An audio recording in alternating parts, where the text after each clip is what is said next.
What's up, everybody? Welcome back to your favorite pickleball podcast. We continue to relish in the incredible weekend that was MLP Mesa. This week, we've got one of the GOATs on with us. We will introduce her in just a moment. But first, a quick thanks to our sponsors. Started with Pro XR, the official paddle of MLP, the only paddle custom fit for your grip.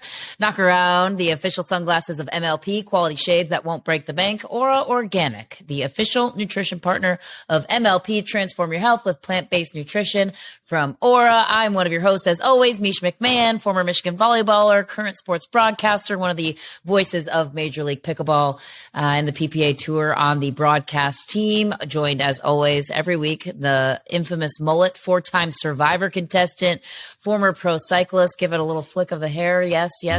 He is Tyson Apostle, joining us every week. And last, but certainly not least, she is the four-time Major League Pickleball champion. She has been to every single Major League Pickleball championship finals. She's one of the greatest to ever do it. She's one of the GOATs. It is Irina Tereschenko joining us today. Irina, thank you so much for hopping on with us. I mean, really, if you're an owner for Major League Pickleball and you want to win a championship, all you have to do is draft Irina Tereschenko. That's really it. That seems to be the ticket. But let's start with Mesa. Irina, you've been to all of them. So where did this one stack amongst the rest? Well, hi guys. Yeah, thank you for having me on the podcast. Great show. I'm a fan. And yes, the memes of pickleball pointed out, it was actually my first time. That's how I know this one in Mesa meant a lot to everyone. Onto the memes of pickleball for the first time. And I'm enjoying that account so far. Let's talk about that for a second, because that account is generally reserved to flame and torch players. But this one was more like, the meme was like a couple guys looking at a computer crunching numbers. And then the meme was like MLP owners figuring they just need Irina on their team to make the finals. There's gotta love it. Stuff there. There are also some great takes for Rafa Hewitt's voice, that left after. Yeah. And a few other things. And then just exciting. And I think it just keeps growing. So we're looking forward to more memes. That's so cool. I am too, honestly. They're so fun. So you, for the people who maybe haven't put all the numbers together, you have been to every single finals of every single MLP event that's ever been over the last, now going on 3 years, and you've won all but one of them. Why? How? What? Well, I think it's all about the team and not the individual, not the one single person who's made it to the finals every single time. It's a combination of all of many factors. I just happen to be at the right place at the right time. We talk about, is it like great individuals that move things in the world, or is it the masses that make things happen, and those great individuals that are like, world leaders just happen to be there, at the right time and the right place? We don't know the answer, but from what I remember, that's like the last 200 pages of War and Peace. That's what, That's awesome. If it's the individuals or the team, I don't know. You guys didn't even play a game, Irina, in mixed doubles all the way up until the finals with the LA Mad Drops. Were you surprised at just how dominant you guys were all the way through group play, getting to that point in the championship, like not having even played a mixed doubles match to that point? Well, yeah, that would have been a fun statistic to actually win MLP without playing mixed doubles. We lost the women's doubles match in the finals to Anna and Lacey. Otherwise, we would have done it. It's not really something you anticipate, but we talked about our strategy, and I think the coin toss matters a lot. So we're winning the coin toss, and then we're going 2-0 into the mixed doubles. So our strategy was to put maybe like our best team right now out there and just have them close out the match. So that's kind of what we have done. But basically, we didn't have a set plan. We determined that, yes, winning the toss or not winning the toss kind of is going to guide our decision making, and is going to guide our partnerships as well. We kind of had an idea of who's going to play with whom, but so that's just kind of the way it played out. So let's walk through that. So winning the coin toss, what does your team do there? So your team is Parento, Arnold, Wilson, and you. Winning the coin toss versus not winning the coin toss, what is that affecting? I think we decided as a team that if we win the coin toss, we choose to respond to the mixed lineup. Mm-hmm. And I think get it done early. We get to choose, but I'm not the team captain, so Julian knows all those, and then Zane before on Team BLQK. Mm-hmm. So that was our strategy, and we felt like we're a good singles team, that if we have to submit our singles lineup first, it pretty much doesn't matter. I think we have a good chance against almost any team on paper. So that was kind of our maybe foundation in strategy, the way we went in. And then we looked at the matchups based on team by team, and also what mixed doubles team they put out in their lineup. And that was kind of fun. Like in the early stages, before you see anybody play, you try to guess who's going to play with whom on what team, and are there teams that's switching it around and things like this. So like a cool thing about last year MLP was Team BLQK was drafted that we pretty much never have to switch teams, and we're always going to have the same lineup. And then we also won an MLP with Zane Navratil losing every single coin toss in Columbus. That was a fun fact. Oh. Columbus, our team captain, lost every single coin toss. And you blame Zane for that? Oh, who else? He is the team captain. We still won the MLP, so maybe it's not that important whether or not you win or lose. Maybe that was his strategy the whole time. Absolutely. That's so crazy. What do you think the X factor was? Because we talked about before we came on, like the margin of error is so slim. The difference in level is slim to none in terms of team to team to team. You guys were, obviously you have talent in there, but what is it? Like, what do you think ultimately was the synergistic characteristic that pushed you guys to be the dominant team this season? Well, I think for our team is MLP is about energy, and we have that factor covered. Captain Adiamo has enough for I think the whole the whole group. 4 teams at least, and then Thomas Wilson is also a pretty fiery guy. Very different style how he handles himself on court. So I think that was super cool. Dynamic watching Captain Adiamo just go all out, and then Thomas was cool as a cucumber, just supporting him around. So that was super cool. And then I think Catherine and I, we haven't played too much together, but we've played in a couple of team events, and we've played against each other so much that we know each other's game really well. And I think what also is good on our team that both players can play the left and the right side. Yeah. Both for the girls and for the boys. Because sometimes maybe if, plan A is not working and your plan B could be to, per MLP rules, right? You could take a timeout. Switch and then sure. the timeout, you can come out and switch sides, which I think is really cool thing. That's why I'm a fan of Major League Pickleball. They have, like, the way the format is set up, the coin toss and all these elements that we're kind of talking about right now, create additional layer of strategy and team bonding, and trying to figure those things out is important. It's maybe not too aggressive because there's some sports where like the technicalities matter so much that's kind of annoying. Like in football and basketball, whatever. We just needed like a light layer of some rules that make things exciting. So we had that. And everybody can play singles. So people have energy. Yeah. People can play left and right.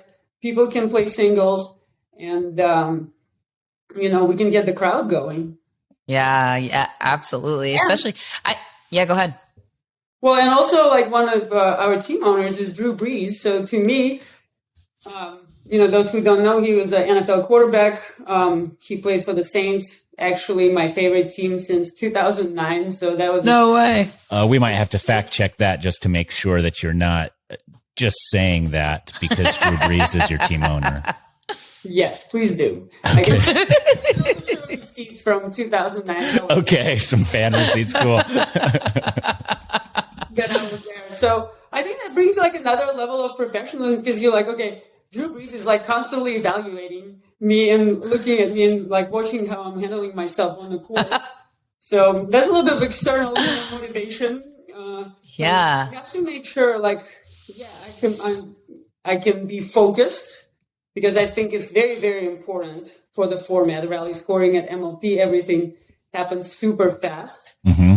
I have to be able to kind of go for it, I think, a little bit too, based on the format. And I have to be able to handle adversity and kind of move on from, one point to another. So I was just trying to bring in NFL level quarterback Super Bowl performance, and that was a big motivational factor for me too. So let's touch on that there. If Tom Brady would have shown up, or LeBron James, would that have leveled up their teams as well? Because I think you are onto something. Like, Drew Brees is one of the main owners of your team, and he's very interested in pickleball. He loves the events. He loves to be there. He's sitting there watching you guys play. Is that extra pressure is good for the team in general? I think for most high performance athletes, the more pressure, the better. Mm-hmm. I don't know if I consider it pressure, but it's just adds another level of awareness and reminder that, you have to leave the petty stuff behind. I think also, our team, obviously we won all the matches and everything went well, but imagine on other teams where maybe there is conflict between teammates, not just because. Like what team? Give us the tea, Irina. Yeah. You guys will just have to keep inviting different players to find out.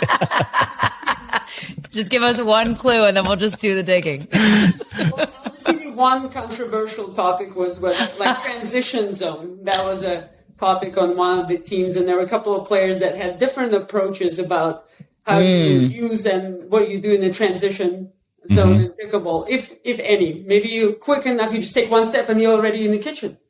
Yeah. So that was pretty funny. So with that, did you have conversations with your team about stuff like that, or did you just all play your own game and respect each other's game? I think we definitely had conversations about strategy, and I think we had good discussions about who's going to play with whom and the reasons why. And I think we kind of came in with a mutual understanding that, if we do run into any problems, we just need to have open conversations about it and problem solve right away together as a team and just support each other.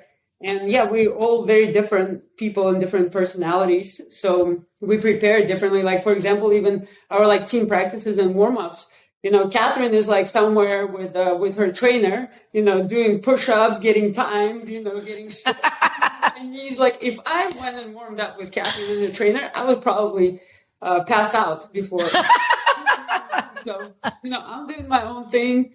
Thomas is shows up 2-3 hours earlier, and he's playing some reg games with people just to get loosened up. So we all kind of had very different routines and things that we did in between and how we kind of got ready. But once we stepped on the practice court, or once we stepped on the warm up or the competition court, we really came together and we knew it was about being professional, about focus, paying attention to the details, and just kind of inspiring each other to go and play our best game. And what does out of each other?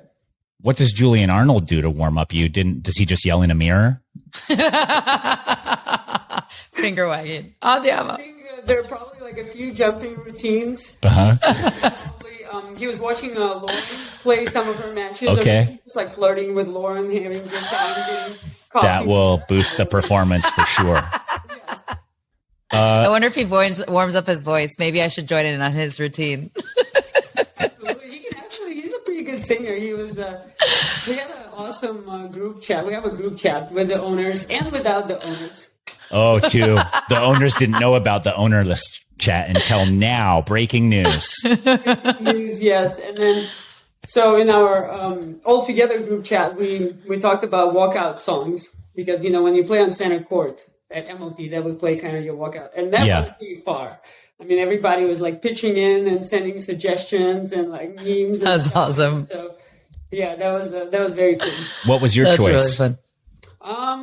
I put Gangnam Style. Okay. I remember that song. And then I think those are one of like Lizzo songs was another one. Okay. About that time, maybe that one. That's so I good. think we went with some maybe California rap. That's what. Yeah. Of course, Why Makes not? sense. like it's hot, but also have that. Well, you are the LA Mad Drops, so it does make I sense. guess that does make sense, and I guess LA rap does make sense too. Now that Michelle put 2 and 2 together for me. What about the Rocky theme? Yeah, I think Zubin had some of those suggestions. He was a little bit more classically themed, like Michael Jordan and the Bulls, like those kind of intros. The Eagles, a little bit of Guns N' Roses. Yeah. All respectable songs with like good build up and the drop. Right? Yeah. We used to on BYU swim team when I swam there, just to let everybody know that I was a Athlete. at one time an Hashtag athlete. Yeah. We would do Motley Crue. We'd always do a Motley Crue song, but we had to stop it before the lyrics came in because they were not appropriate for BYU. No way. Yeah. Get out. So it was just the music. Right before the lyrics started, they'd shut it off. Is that why you stopped swimming? Yeah, because I could never hear. Yeah. He's like, that's it. I've had enough. Yeah. I'm out of here. That's right. I've officially given my stance. Irina, I want to ask you about the finals in the mixed doubles matchup. Your first time playing with Thomas Wilson, correct? In that mixed doubles, not only in the tournament, but also first time ever. And you were matching up against familiar foe, Rafa Hewitt, who was your mixed doubles partner for several series with BLQK from last season. What was that mixed doubles game like for you? I mean, that was the most amazing thing ever. I think that was Yeah. a perfect example of MLP magic. We were all joking because nobody had tape on Thomas and I. Nobody knew. Nobody could study video. Nobody knew how we played. So we was coming out like a dark horse, And that was one of those times where I was a little bit verbal about like who I want to play. I was like, Julian, if we play mixed, I want to play Rafa. And I think we won the toss, and so we were responding, and I think that's the team they put out. So it matched out perfectly. And both Rafa and I were so pumped about it. We're probably before the match, we exchanged comments and like congrats, like 10, 15 times during the match after every point. And we say, I don't know if you remember the opening point of that match. It was like complete highlight reel, chaos madness. I was just gotta remember to hit behind Rafa at some point.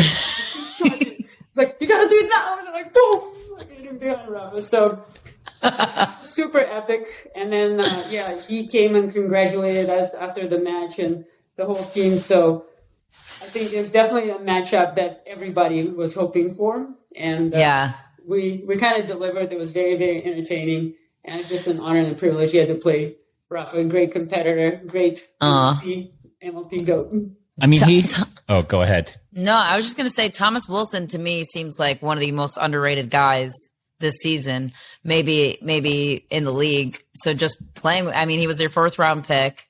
Just playing with him, what in your eyes makes him an underrated guy? Like, how are you guys able to click that quickly, having not played together? Well, actually, Thomas and I played together one time at the Texas PPA, which was at the end of 2022. Mm-hmm. We had a good time. Same thing, I know his style really well. I know what his strengths are.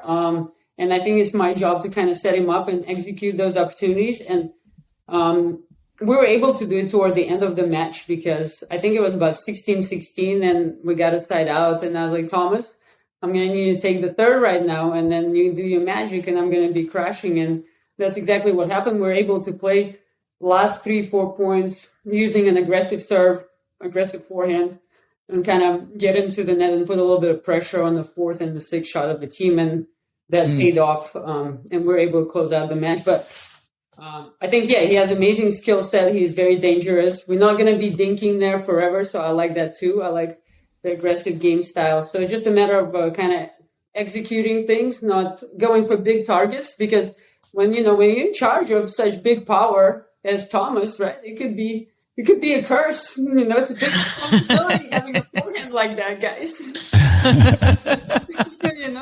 Yeah. Just go. It's like the ring, With great power. comes great responsibility. Were there any teams, particularly that were a problem for you all that you needed to make a lot of adjustments with, that you needed to have team conversations with?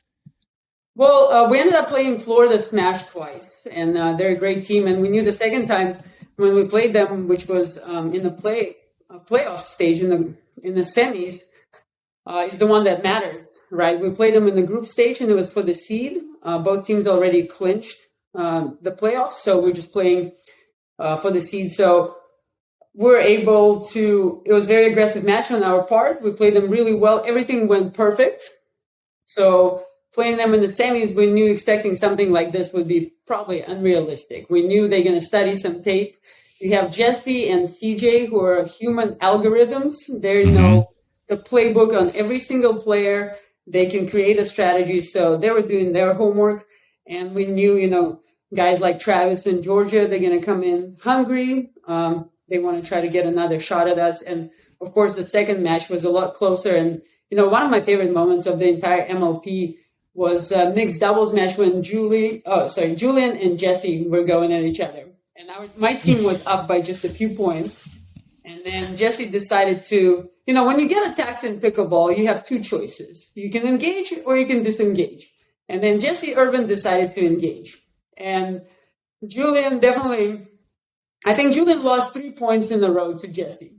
And every single point was just like a firefight, Star Wars style. It was like, yeah, back and forth. I remember those in a row, yeah. Where like my whole team, after the end of every point, my whole team was cheering for Jessie. And we're yelling Andiamo for her. And that's like... That's cool. What can you do, right? Yeah. You just get outplayed in the most incredible point. Everybody's, adrenaline going through the roof. So I think they definitely had the momentum. They probably went up 11-10 or something like this. So, right, it's a change of ends and a timeout, which I think was good for us. We're like, okay, Julian, take a breath. Think you lost the battle. Here's maybe an adjustment or two. Let Jesse, and it was super cool. I think Julian was cheering for Jesse as well. So we had to readjust a little bit, kind of level the emotions, because that's something, as a high-performance athlete, you want to be in the flow stage. You don't want to be too far up or too far down. So trying to keep Julian in the sweet spot. And the lion is what Casey called him last week. You got to let the lion roar and do his thing, but sometimes you got to rein him in just a little bit, right? Exactly. And that was kind of Thomas's job too. I would Thomas and I would talk, and then okay, Thomas, that's on you. Every time Julian drive third and then drive fifth ball into the bottom of the net, Thomas, that's gonna work. So that was so true. Had the match gone the other way with Jessie, would you have been more remorseful about cheering for her? No, not at all. Okay. We have a chance to tie it 2-2, and if we tie it 2-2, we go to the Dream Breaker, which I think probably would be maybe a slight favorite in that one in singles. Yeah. What did you think about the draft this year? With the way that the owners went after it, with Catherine going in the first round, you were the second round, then Julian, then Thomas. Just knowing what we know now, having seen the first event go down, how do you now evaluate the strategy behind your team from a player's perspective about the ownership's decisions? Yeah, I think they did a fantastic job. I think Catherine as a number one pick was a part of the draft. And it was actually my first MLP draft where I wasn't part of it. So I was told at the end, this is your team. And I was like, yes. So, that was kind of I was curious during the draft where I'm going to end up. But I think they did a fantastic job. I think they changed the format of the draft a little bit, that you didn't have to alternate between men and women on your team. So some people drafted two stronger guys first, and some teams drafted two stronger girls. So I think not enough data to arrive at conclusions. I think it would be interesting. What is the strongest? After the third season, and look across both divisions and see how, what the draft strategy looked like in the Challenger League, who they were drafting and things like this. So, because you guys went girl, guy. Is that right? I think we went 2 girls, 2 guys. Girl, guy. 2 guys. Yeah, and getting Thomas that low, absolute steal, I think. Right? The 4th round. I couldn't believe it. Ben's team, Seattle team, they got Tyler Loon as the last pick. I think that's strong. Also a good steal because lefty plays singles, different outlook for the opposing team when you have a righty-lefty team versus 2 righties. Yeah. I think that was pretty good. Maybe that's the theme. Last year, got Paris as our last draft pick, and that was a different draft because actually I was part of it. So Richie drafted me first, and then we got Zane, and Richie wanted Zane, and we were like, okay, Zane has the serve and that kind of stuff, so easy choice.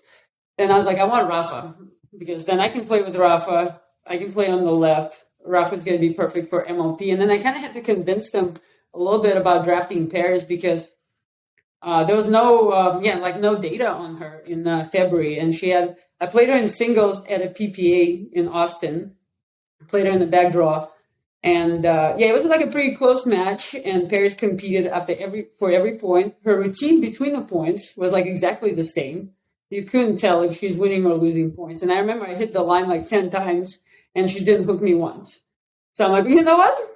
I think that's going to be good because you have the fire, right? She's a pretty fiery player. She is also very professional about how she kind of prepares and takes care of things. So, you could count on her to practice, to recover, to eat right, to get the sleep that she needs. So that's also very important too. And then I also knew that she is planning to play a lot of tournaments, both APPs and PPAs.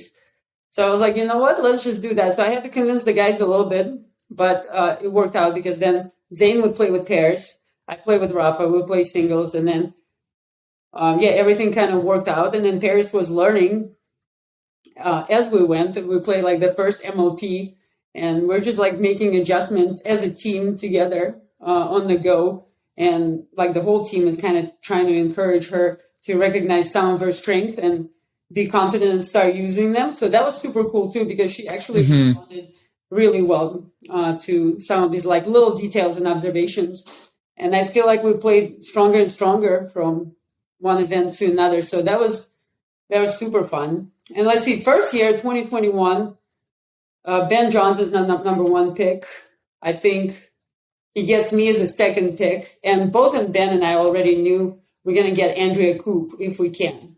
And she was very underrated then. Like, she wasn't playing much because she's a lawyer. She was working. I've played with her for years, like 3 or 4 tournaments a year. And I knew, like, Coop was pure gold, So we're just sitting there hoping that she doesn't get drafted. Both of us automatically knew. And then we got Rob Nunnery for the last pick as well. And he brings great energy, can play singles and doubles. He was the hero in like one of the matches where we beat Tyson's team. And I think Rob Nunnery went against Zane like 6-2 or something like this, or 8-2, which was awesome. So the draft is fun. Yeah. It does that's the whole appeal to Major League Pickleball, right? Is the draft and the different matchups and things. Going back to what you said about the energy of some of these players, how many duper points are you willing to sacrifice to get someone that has the energy you want? Like, is that a 0.25? Is that a 0.5? Like, what swing is that where the energy makes up for some of the points there?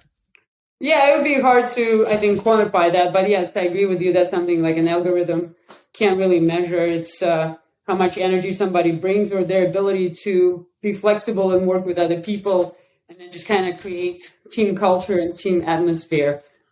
That's something hard. And that's where being an insider and maybe being around pickleball for a little bit longer gives me a slight advantage because I kind of know people's personalities, their game styles. So hopefully I can just make them feel comfortable. And it's pretty easy for me to adjust around different games and different game styles. And then when everybody's happy, everybody plays well. So I'm more like a spiritual leader on the team.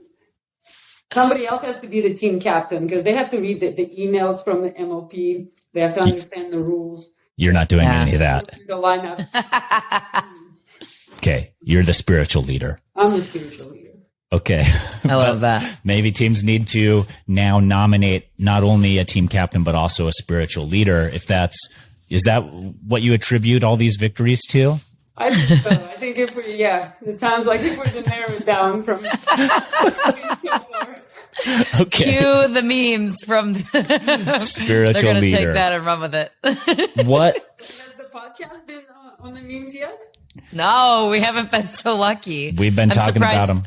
Crazy. I'm surprised my, I don't know.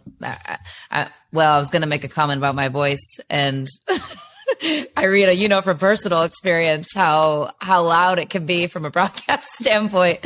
They put me up in the rafters this event, though, so I hope you couldn't hear me on the championship court this time. Plus, it was so loud in the crowd. So, well, let's go over that history with you two there. Because Michelle told me a little bit about it.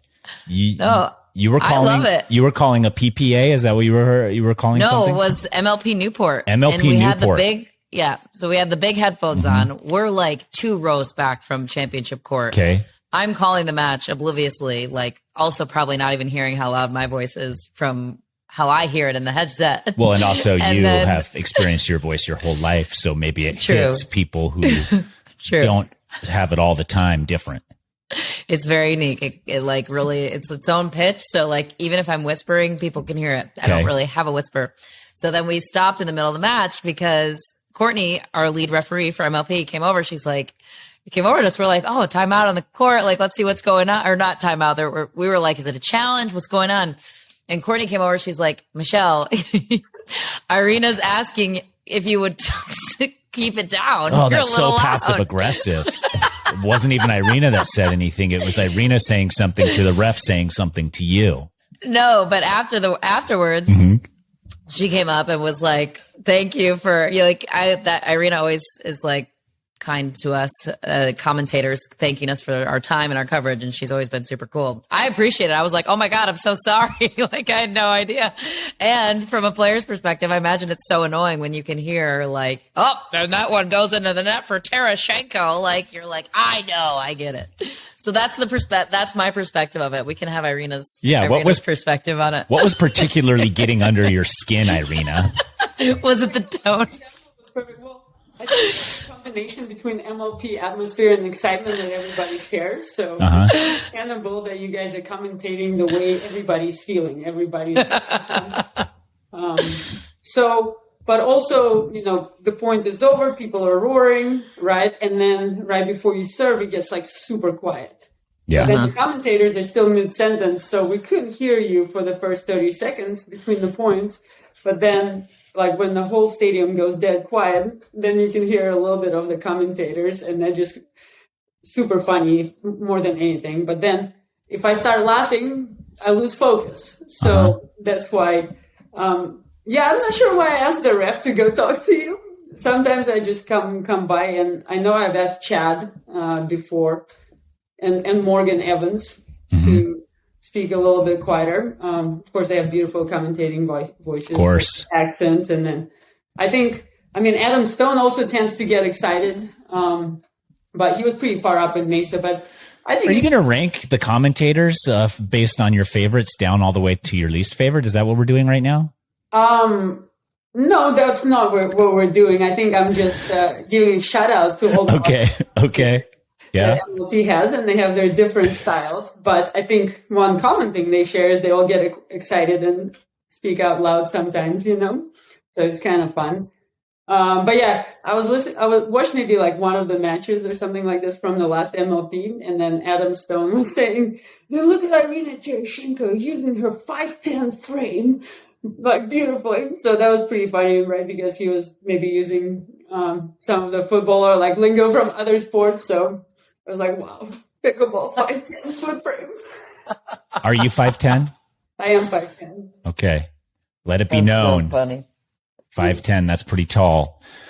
I love it. I appreciate the honesty, Irina. And feel free to come up and say it directly if I'm too loud.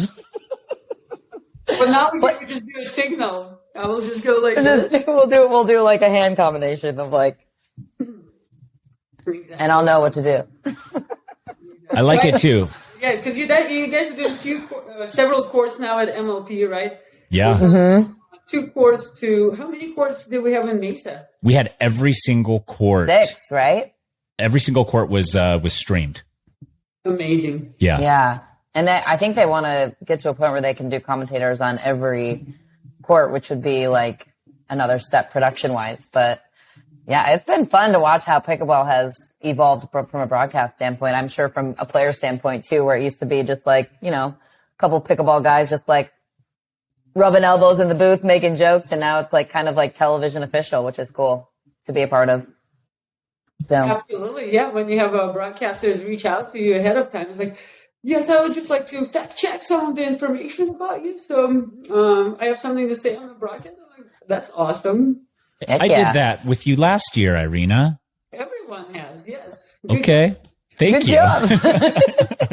Before it was cool, maybe. Michelle, I know, has always done that too. Yeah, I'm a homework nerd. I like it. It is fun. It is fun to share little tips with or little facts about the players. Well, especially too, I was actually going to ask you, Irina, like, I think like as pickleball is still at this like ground level stage in the like explosion phase, like some people don't realize like a lot of these players still have regular people jobs, like outside of just being a pickleball pro. And I know you have a strong tennis background. I guess maybe that I'll phrase that to you. Like, what do you do? What does your day look like outside of, or days, weeks outside of pickleball? Are you still doing teaching? I know you were for a little bit at the college level, but what's your day-to-day life outside of being a pro pickleball player look like? I mean, I try to start with an oat milk latte on Of course. Amazing. In a little peas jar. And, a spiritual leader. Read a magazine for a little bit. Uh-huh. And then... what kind of magazine? It's called The Week. And it's a real magazine. It's not online. They also have an online version. But you prefer the print version? Yes. Old school. Okay. So it's a collection of stories from other publications that cover events in the last week. So it could be international, it could be business, it could be travel and leisure, sports. And it's just like little snippets. And then if you want to look into it a little bit more, you can follow up, with the original source. But that's kind of cool. So I've been reading that one for a few years now. But sometimes it's hard. For me, routines are hard. And even like I get behind on the Week magazine because so many things are happening. So a good week for me if I actually read my Week magazine on time. That's a good week. And then let's see. Now I might have like a little recovery action during the day or maybe try to do something active.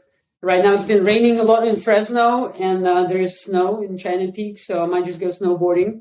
And how far away is that? Yeah. Like I don't need to play a lot of pickleball. That's but nice. I definitely need to be physically active.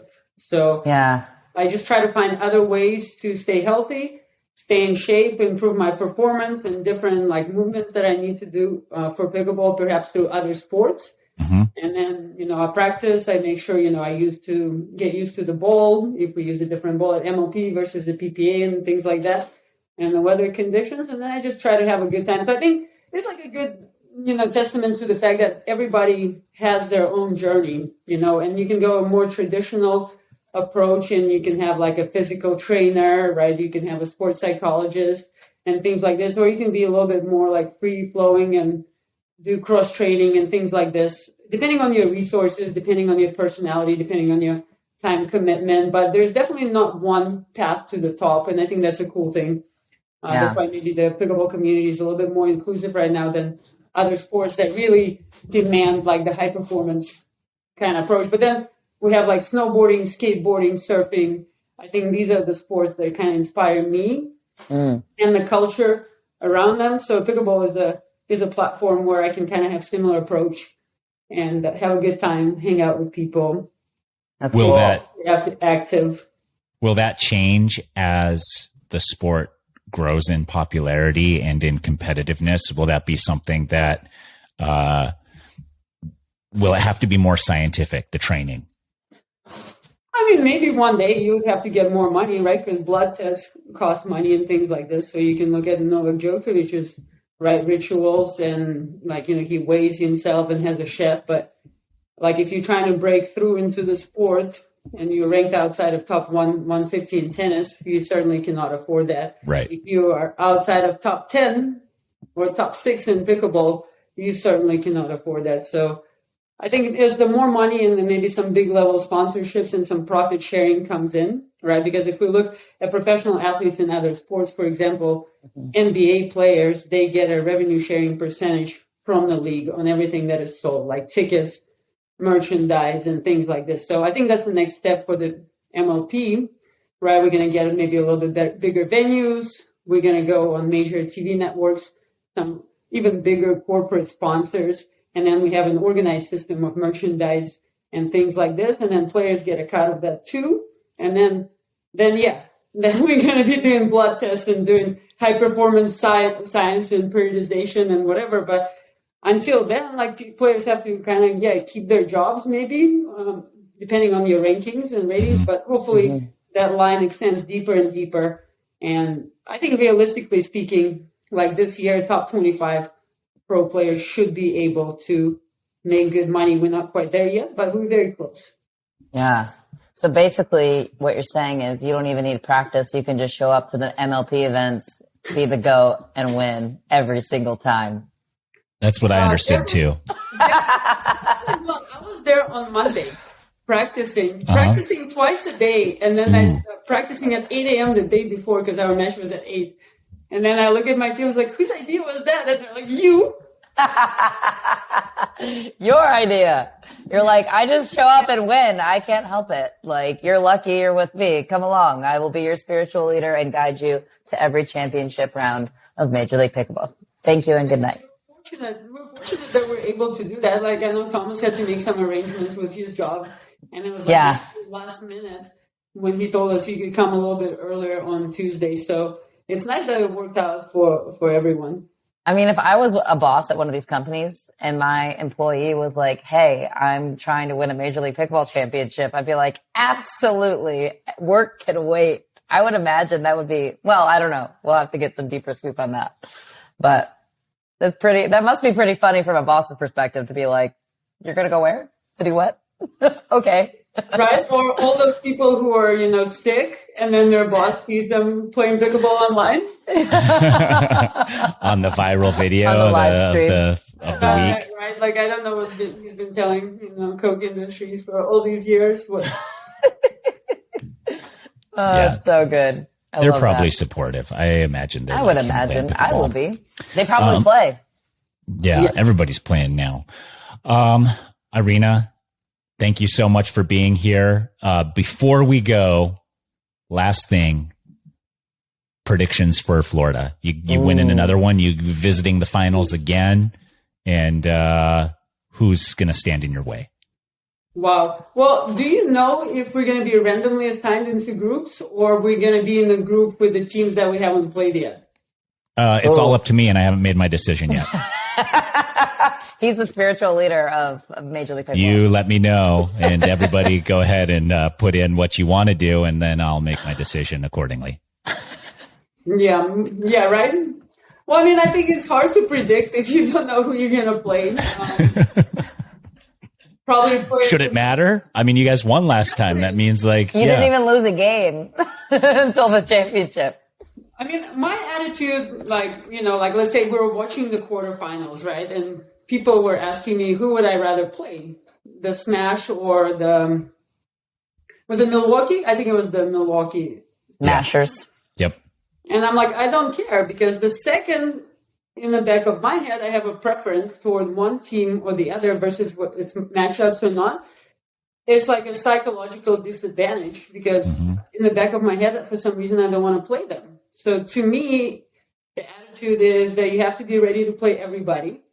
You have to be the best players, to win.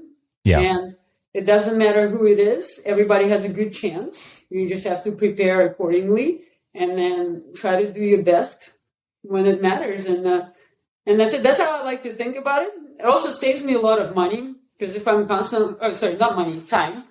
Like if I'm time is money. It's either time or money, never together. then you can have more time. Right? You can need somebody to do things for you.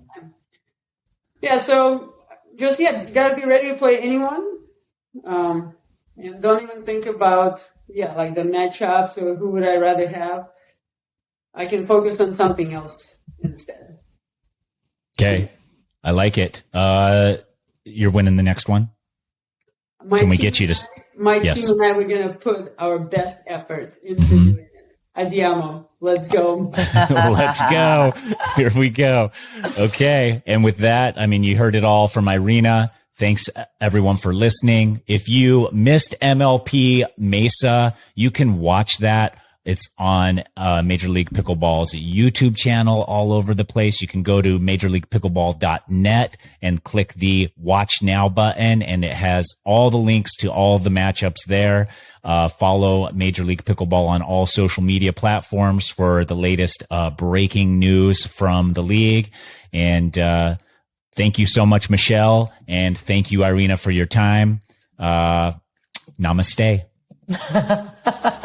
Let's go, Matt Drops. Thank you, guys. It was so much fun. Thank you.